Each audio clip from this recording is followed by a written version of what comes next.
Ground report news में आपका स्वागत है। बहुत धन्यवाद आपका। सर, सबसे पहले अपना नाम बताइएगा। मेरा नाम शिशिर मिश्रा हुआ। जी, आप मुखिया प्रतिनिधि हैं। जी, मैं बिशनपुर पंचायत के मुखिया श्रीमती किरण मिश्रा का प्रतिनिधि हूँ। जी, वो मेरे माता जी हैं। जी, और मैं भारतीय जनता पार्टी में प्रदेश कार्य समिति का सदस्य हूँ। जी, और सर पंचायत कौन सा हुआ?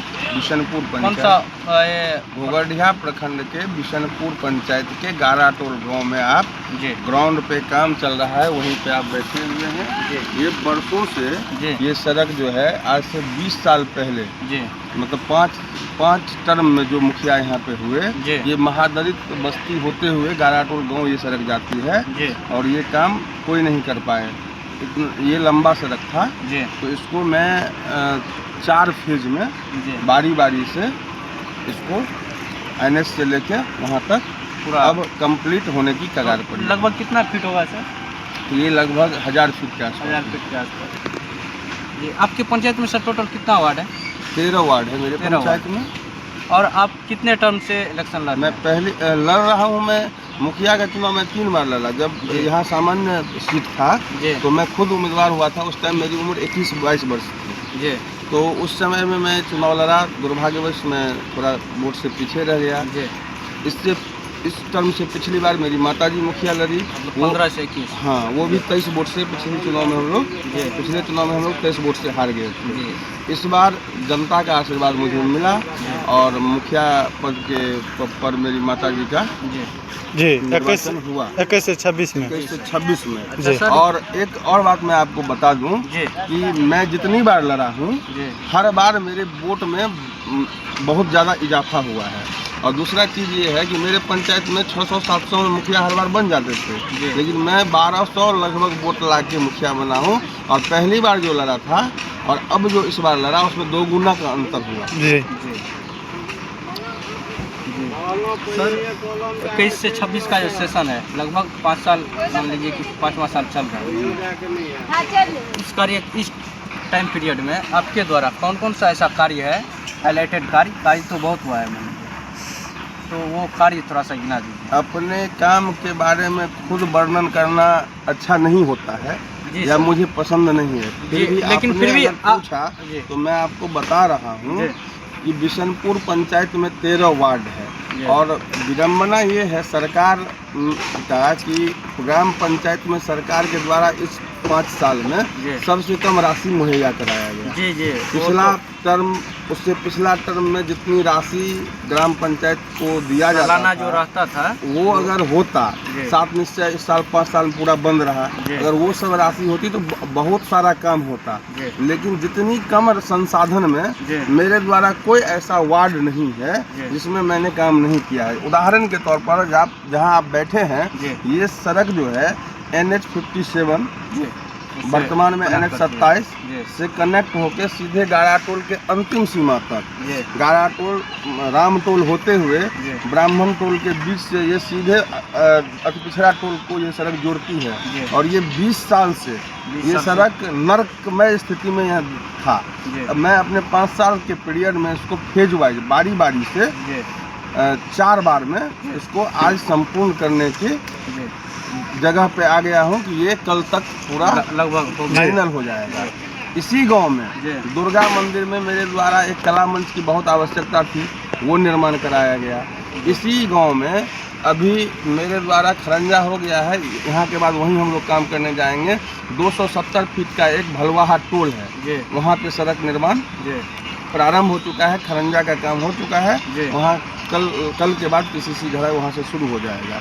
यहाँ से आप चलेंगे, ये गांव थोड़ा बड़ा है, बगल में बरकी पोखर बोलते हैं मंडल। कितना गाँव से मिलकर आपका पंचायत बना है? बता रहे हैं, बरकी पोखर का टोल है।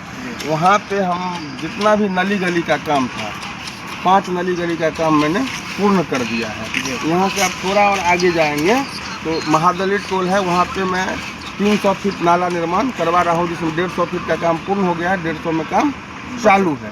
ये तो इस गांव की बात हो गई। आपने बोला कि कितना गांव से ये पंचायत बना है। ये पंचायत में 7 गांव हैं जहां आप बैठे हैं गाराटोल।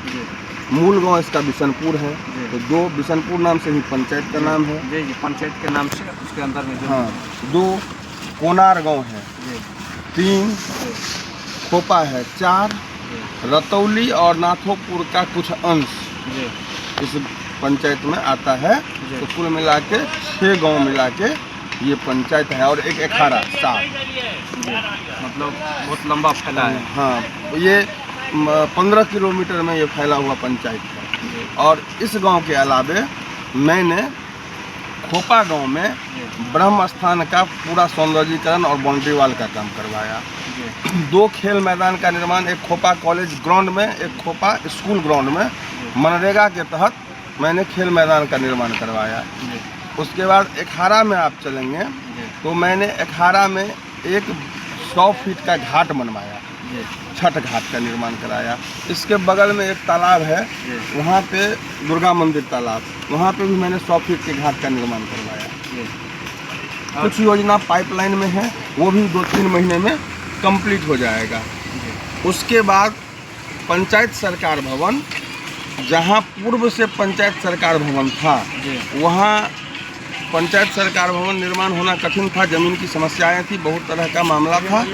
बावजूद इसके मेरे द्वारा आज कल शनिवार को ही अनुमंडल अधिकारी और DCLR साहब के ज्वाइंट सिग्नेचर से NOC जिला चला गया है और 10-15 दिन में पंचायत सरकार भवन का भी काम पुराने पंचायत भवन के जगह पे ही प्रारंभ हो जाएगा। जी। और सर ये सब तो चलिए ठीक है, और दूसरा मुस्लिम बस्ती है अखाड़ा में, वहाँ मैंने 250 फीट का रोड बनवाया। कोई ऐसा गांव नहीं है, रतौली खोपा एक कनेक्टिविटी रोड था, महादलित टोल होते हुए, वो रोड आज़ादी के बाद से आज तक बना ही नहीं था। और तालाब में जब तक वहाँ पे प्रोटेक्शन वाल नहीं बनता तब तक वो रोड बनाना संभव नहीं था। लेकिन मैंने जब चुनाव में आया था तो मैंने वहाँ के जनता को आश्वासन दिया था कि योजना संख्या 1 यही काम होगा, और उस बरसात भरी स्थिति में मैंने वो काम को पूरा किया। और सौभाग्य है कि जो मैं बोला था कि योजना संख्या 1, तो मेरे पंचायत का, मेरे टर्म का योजना संख्या वही 1 काम, रतौली और खोपा कनेक्टिविटी सड़क, जिसमें सड़क के साथ साथ हमने प्रोटेक्शन वाल तालाब में देके कंप्लीट करवाया। सर ये सब तो ठीक है, दूसरा बात हो गया जैसे सरकारी योजना होता है, प्रधानमंत्री आवास योजना हो गया जैसे, तो इसमें मान लीजिए कि बहुत से पंचायत में भ्रष्टाचार का आरोप लगता है, जैसे जिसके पास 4 तला मकान रहा। मैं बता रहा हूँ। जी सर बताइए। मेरे पंचायत में पूर्व से प्रधानमंत्री आवास 0 था। जी। आप 0 का मतलब समझ रहे होंगे कि कोई टारगेट मेरे यहाँ नहीं था जो मैं किसी एक व्यक्ति को नहीं दिलवा सकता। अभी जो 2 महीना पहले सर्वे प्रारंभ हुआ, उसमें 1275 सर्वे हुआ है पंचायत में। ठीक है, वो सर्वे होने के बाद उसकी प्रथम फेज की जांच हो गई, जिसमें जो आप बोले पक्का मकान वाले हों, जो एलिजिबल नहीं हो, जिनके घर में नौकरी वाले लोग हों, वो सब को ऑटोमेटिकली जब जांच होता है तो उस तरह के नाम को स्वतः हटा दिया जाता है। वो जांच खत्म होने के बाद दूसरे राउंड का जांच भी हुआ है, उसमें भी अगर जो बच गए होंगे अवैध तरीके से नाम जुर्माने वाले लोग, वो भी अपने आप निकल जाएंगे। जब फाइनली मूलतः सर्वे फाइनल हो जाएगा तब मुझे भी पता चलेगा कि कुल कितना मेरे पंचायत में फाइनल सर्वे होके लिस्ट तैयार हुआ। उसके बाद जैसे ही भारत सरकार के द्वारा प्रधानमंत्री आवास की राशि आवंटित की जाएगी पंचायत को, तो प्राथमिकता के आधार पर, ज़रूरत के आधार पर उसका नियमानुकूल जैसे होगा वो वितरण होने का काम प्रारंभ हो जाएगा। सर दूसरा वैसे ही हो गया, शौचालय हो गया, उसमें भी मान लीजिए, सुनिए ना, बहुत से पंचायत में ये होता है ना कि 12,000 रहता है ना, 2,000 पहले जैसे फिक्स कर लेते हैं। देखिए, तो हम ये पूछना चाहते हैं आपके पंचायत का हाल। मेरे पंचायत में हम लोगों के द्वारा किसी भी योजना का लाभ लेने के लिए 1 रुपये की डिमांड नहीं की जाती है। रही बात कुछ बिचौली टाइप के जो लोग होते हैं, दलाल टाइप के लोग होते हैं, उनका काम ही है कि अगर आपका काम हो गया है, वो लिस्ट अगर कहीं से उनको प्राप्त हो गया, मिल जाए, उसी काम में वो लोग लगे रहते हैं। तो उनके घर पे जाके बोलते हैं कि मैंने करवाया, मुझे ये दे दो, 200 दे दो, 100 दे दो। लेकिन वो व्यक्ति अगर चिन्हित हो जाते हैं तो तुरंत हम लोग उसको रोकने का प्रयास करते हैं, और ज़रूरत पड़ती है तो उनके विरुद्ध आवेदन देके उनके ऊपर उचित विधि सम्मत कार्रवाई करने के लिए प्रशासनिक मान लीजिए अधिकारी कि को लिखते भी हैं। जनता का भी मान लीजिए कि ये रहता है, वो भी नहीं समझता है, दलाल के चक्कर में पड़ता है। लेकिन इस तरह की शिकायत मिलते ही हम लोग एक्टिव हो जाते हैं और वहाँ के जनता को सचेत करते हैं कि इस तरह के प्रलोभन में आप ना आए। अगर आपका नाम है तो आपको निश्चित मिलेगा, किसी बिचौलिए से आपको कोई संपर्क नहीं करना। और सर आपके पंचायत में +2 विद्यालय है? हाँ, मेरे पंचायत में कोनार में है +2 विद्यालय है। प्राथमिक तो होगा ही मान लीजिए। निश्चित रूप से प्राथमिक विद्यालय भी है। +2 विद्यालय में मेरे द्वारा सैनिटरी पैड लगवाया गया है। +2 विद्यालय में मेरे द्वारा RO प्लांट लगवाया गया है, जो बच्चों को स्वच्छ और ठंडा पानी मिल सके। जो कोनार बगल में हाईवे के बगल में स्कूल है, उसमें आप देख सकते हैं जाके। बगल में उत्क्रमित मध्य विद्यालय अखाड़ा है, वहाँ पे मेरे द्वारा एक अत्याधुनिक कंप्यूटरीकृत आपको लाइब्रेरी मिल जाएगा, जो बहुत ही अच्छा है और बहुत बच्चों के लिए लाभकारी है। और वहाँ पे भी एक RO का बच्चों के पानी पीने के लिए वो मशीन लगवाया गया। सर टीचर वगैरह पर्याप्त है? हाँ, आज के समय में स्कूल में टीचर की कोई कमी नहीं है। टीचर की कमी नहीं है, बच्चे ही कुछ प्राइवेट स्कूल में चले जाते हैं तो बच्चे सरकारी स्कूल में कम आना चाहते हैं। लेकिन बावजूद वो आजकल तो टोला सेवक लोग हर घर जाके संपर्क करके बच्चे को लाने का प्रयास भी करते हैं। मेरे पंचायत की जो शिक्षा व्यवस्था है वो लगभग, मैं 100% नहीं कह रहा हूँ कि दुरुस्त ही होगा, लेकिन दूसरे जगह से अगर आप कंपेयर करेंगे तो निश्चित रूप से बेहतर है यहाँ पे मिलेगा आपको। और सर स्वास्थ्य सेवा केंद्र जैसे हो गया? मेरे यहाँ एडिशनल PSC खोपा में है। तो एडिशनल PSC खोपा में है, जो भाड़े की मकान पे चल रही है, बरसों से चल रही है। मेरे द्वारा कई बार इसके लिए पत्राचार भी किया जा चुका है। जिस पत्राचार की आप प्रतिलिपि लेंगे तो वो भी मैं आपको दे सकता हूँ। तो वहाँ पे ANM रहती थी और वो काम करती थी, तो पेशेंट संतुष्ट नहीं हो पाते थे। तो पिछले 2 महीना पहले जिला से एक जांच टीम आया था। पंचायत में जांच होता है, कभी साल में 2 महीने में 4 महीने में एक बार जांच होता है। तो वो उसमें जिला योजना पदाधिकारी जांच करने के लिए आए हुए थे। तो हम लोग हॉस्पिटल पे भी गए थे। हॉस्पिटल की स्थिति अच्छी नहीं थी, तो हम उनको भी नोट करवाया। उनके स्तर से भी वरीय पदाधिकारी को अग्रसारित किया गया और मेरे तरफ से भी अग्रसारित किया गया पत्र के माध्यम से। फलस्वरूप आज खोपा में एक आयुष चिकित्सक की पोस्टिंग हो गई है और वो काम पे हैं। वहाँ पे जो भी पेशेंट जाते हैं, जितना संभव हो पाता है PSC के स्तर पे, उतना उनको दवा मिलती है, उतनी उनको इलाज की सुविधा मिल रही है। जी सर, आप टाइम पे विद्यालय हो गया या फिर ये स्वास्थ्य सेवा केंद्र हो गया, इस पर विजिट करते हैं? निश्चित रूप से करते हैं। आप मेरे फेसबुक को खोलेंगे तो आपको कई तरह के विजिट का, मीटिंग का आपको वीडियो फोटोज मिल जाएगा। जी ठीक है सर। और इस बार इलेक्शन लड़ेंगे? और पहले एक चीज़ और मैं बता दूं सर, बताइए कि खोपा एक ऐसा पॉइंट हो गया है, NH की दृष्टि से या बाजार की दृष्टि से या यातायात की दृष्टि से या पब्लिक लोड जो वहाँ पे है, तो वहाँ पे थाना मेरा फुलपरास यहाँ से 11 किलोमीटर दूर है और घटनाएं यहाँ पे रोड एक्सीडेंट वगैरह जैसे लगातार होते रहता है। तो उसके लिए खोपा में एक पुलिस सहायक थाना या OP के निर्माण के लिए बिहार के गृह मंत्री जी माननीय सम्राट चौधरी जी को मेरे द्वारा पत्र भी लिखा गया है। अगर बिहार में अब सृजन जब भी होगा OP या थाना का, तो खोपा में थाना बनेगा, जिसके आश्वासन भी उनके द्वारा मुझे मौखिक रूप से प्राप्त हुआ है। दूसरा चीज़, NH पे जो एक्सीडेंट होता है उसके लिए NH पे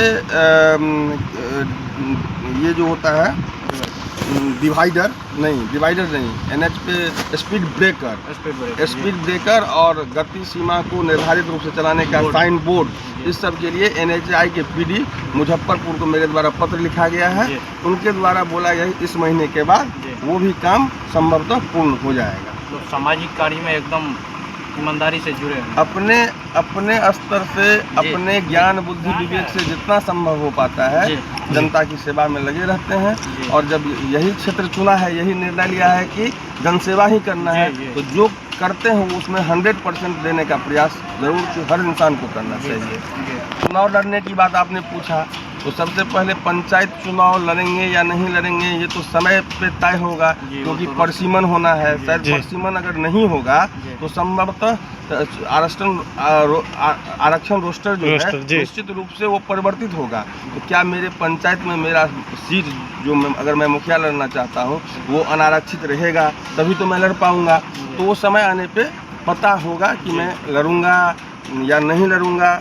निश्चित रूप से रोस्टर आने के बाद मेरे लायक जो उपयुक्त पद होगा और जनता की इच्छा होगी, जनता का आग्रह होगा, तो मैं लड़ूंगा और जनता निर्णय लेंगे कि मैं लड़ रहा हूं, तो उन्हें मुझे आशीर्वाद देना है। निश्चित रूप से जैसा हम काम कर रहे हैं मुझे पूर्ण विश्वास है कि मुझे आशीर्वाद जनता का मिलेगा अगर हम चुनाव लड़ते हैं पुनः तो। जी जरूर। और सर हमारे चैनल के माध्यम से यहाँ का जो भी वोटर मालिक है उनको आप क्या संदेश देना चाहेंगे? अभी तो चुनाव बहुत दूर है, मैं निश्चित रूप से एक ही मैसेज देना चाहूँगा कि आरक्षण रोस्टर जो भी हो, उम्मीदवार जो भी हो, आप अच्छे सामाजिक कार्य करने वाले, विकास करने वाले उम्मीदवार को चुनें। जितने भी उम्मीदवार खड़े होंगे उसमें जो सबसे उपयुक्त हो उन्हीं को आप वोट दें। किसी बहकावे में ना आए, किसी प्रलोभन में आकर वोट ना करें। समाज के लिए, समाज हित में काम करने वाले व्यक्ति को चुनें। और निश्चित रूप से बिशनपुर पंचायत की जनता समझदार है, सजग है और निश्चित रूप से वो अच्छे व्यक्ति को चुनते आए हैं और चुनेंगे। जी धन्यवाद सर। फिर से अपना नाम बताइएगा सर। मेरा नाम शिशिर मिश्रा है सर। मैं प्रदेश कार्य समिति का सदस्य हूँ भारतीय जनता पार्टी का, और बिशनपुर पंचायत की मुखिया श्रीमती किरण मिश्रा का मैं प्रतिनिधित्व करता हूँ। वो मेरी माता जी है। सर अपना मोबाइल नंबर एक बार मेंशन कर दीजिएगा, जो मान लीजिए अगर करना चाहते हैं तो ठीक है। 9771155948 यही मेरा मोबाइल नंबर है। 24 घंटा खुला रहता है। कभी भी आप किसी भी काम के लिए जो मेरे लायक हो उसके लिए आप संपर्क कर सकते हैं। जी धन्यवाद। बहुत धन्यवाद आपका।